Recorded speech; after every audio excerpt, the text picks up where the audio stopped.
欢迎来到 Angie 主的频道。今天我邀请到的就是奶爸狗狗。奶爸狗狗。对。怎么突然就尴尬了？我知道你工作也有一段时间，那你出行的主要交通工具是什么？捷运。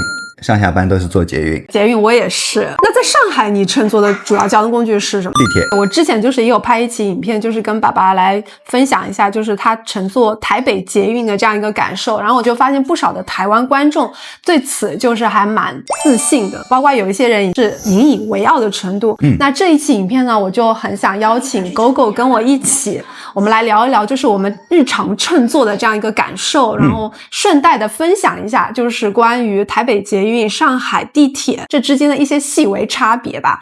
对。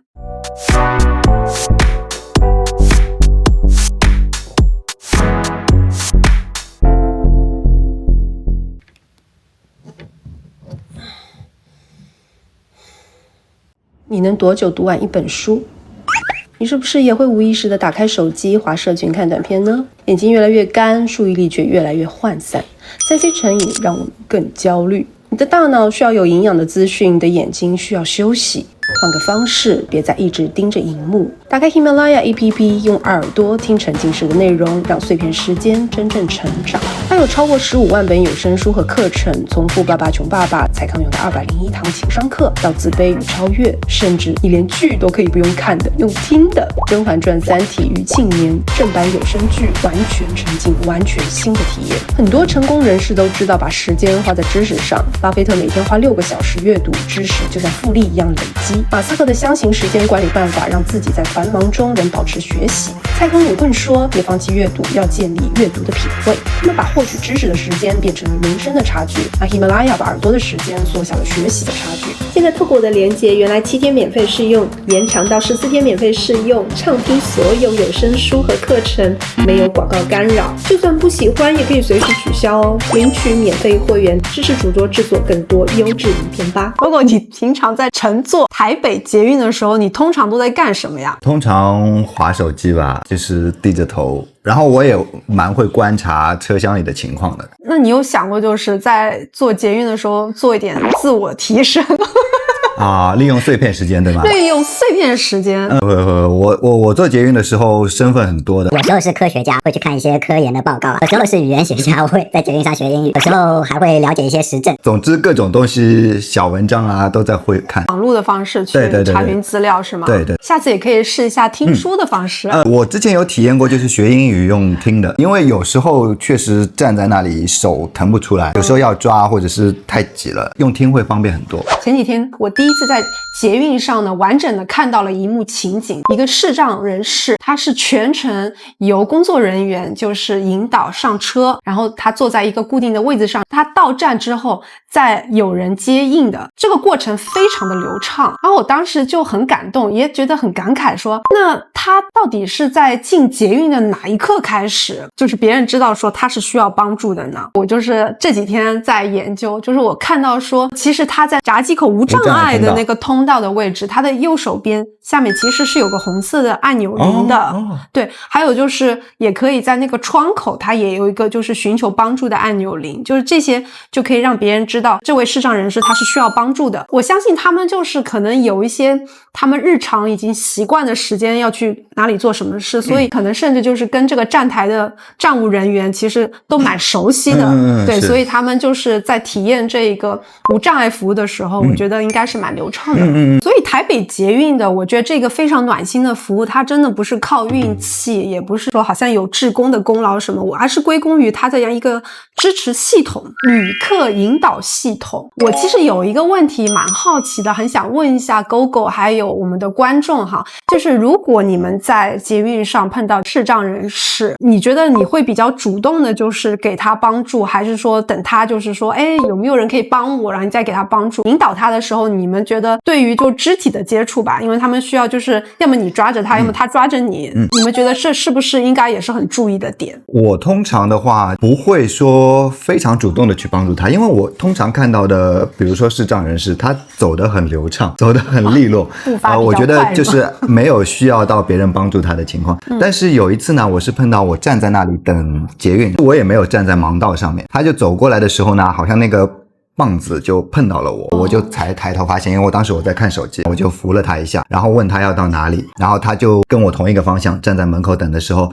车子来了，我再就这样牵着他的手，对，把他扶上去，对，通常就是我觉得他可能会有需要帮助的时候，我才去帮助。所以你觉得在肢体接触上，你也不会想说是他抓你，你抓他这种，你都不会？我不太会避讳，对，你也不会就是想太多，我不会想太多，对，也不会去抓他什么地方，通常就抓手臂的，就这边，你觉得这个不是敏感的地方，所以这是很 OK 的。如果观众朋友就是对此就是有经历过什么，也可以跟卓卓分享。其实这个无障碍的这个通道这个问题，你觉得在上海地铁你有观察到相关的吗？我当时没有观察过，因为当时也没有推婴儿车啊什么的，所以没有特别注意。应该也是有啦，是有的，对，只是说在民生上面的一个反应，就是说，就是那个盲道，会莫名的断掉，或者就是被挡住了。这个我时常听说，就是站外的那个盲道可能会有一些电动车，因为车太多了嘛，他们很容易会就是停，就会站在那个盲道上，就会有这种现象存在。我觉得设计真的这个盲道只是摆着看的，摆着给有眼睛的人看的。就是有一些盲道设计在路上，然后走着前面是一棵树的那个花坛，很无奈。比如这种情况，好在大家有意识去改善了。那就是说这个系统化的东西就不确定说做的怎么样。如果说现在在上海的观众就是对最新的这样一个上海地铁内部的这样一个无障碍的服务有观察到一些细节的话，也可以给主桌留言。因为我们两个目前都生活在这里，已经很久没有接触上海的地铁了。对，回去可能也就是偶尔坐一下，就不会那么深入的去感受。那还有一点就是，我觉得就是在台北的捷运上，就时不时的会有一个小诗跑出来啊。对，就是非常的知性啊。但这个其实我在上海也有看到过，有那个地铁什么诗歌欣赏啊这样子的选集，对，蛮陶冶性情的哈。是的，我都会看一下的，因为我是一个文艺青年，文艺中年。之前在上海通勤的时候，比较多的是那个数字电视哈，它比较多的就是那个天气啦、新闻、对新闻广告，还有养生吗？养生还对，还有广告这个文化，对，是比台北要夸张很多很多。台北偶尔就是有那个什么，我有看过一些广告，它是贴在上面，但是很少。现在也很多，也很多了吗？台北捷运其他线我不知道，我坐红线嘛，它内饰是重新装修过，有一条长的超大的屏幕，那个看得很现代感啊，但是它里面经常是广告。最近一直是在卖一台笔电。台北捷运它可能不是靠广告来盈利哈，它可能是靠其他什么站内购买小农食品那种。但是我也有观察到，整个车厢都是一个主题，比如说什么户外的什么产品啊，然后它会把车厢布置成户外的一个场景。这一点在上海，因为我以前做广告的，也有一些品牌会这样提案，做一个地铁包车厢的那种广告的营销，两个城市都有看到过。还有一个明显的差异是什么呢？就是台北捷运是禁止饮食的，就是我们当时我跟我先生第一次回台北的时候，他可能真的在上海住也蛮久了，正好是跟他的那个同学一起坐捷运，正好是夏天很热嘛，他就很自然的就是想开手中的那个瓶装水来喝，他刚要开，他朋友就说你是在上海住太久了吗？你不知道台北的捷运是不能喝水的吗？他就一副那个很吃惊又很恍然大悟，在台北，对。然后我是那个时候第一次知道说，原来台北捷运是不可以饮食的。那你是第一次是什么时候知道不能饮食？好像一坐捷运，然后果就跟我说这里不能吃东西啊。提前告诉你啊？对，他就有跟我说过。但是我现在发现连嚼口香糖都不行。我一直以为嚼口香糖是没问题的，你只要不乱吐就可以了。上海的地铁也是禁止饮食，你知道吗？我不知道。它是劝导型，就是说，虽然你应该也没有看到人真的大吃大喝，对不对？有看过吃快餐什么的。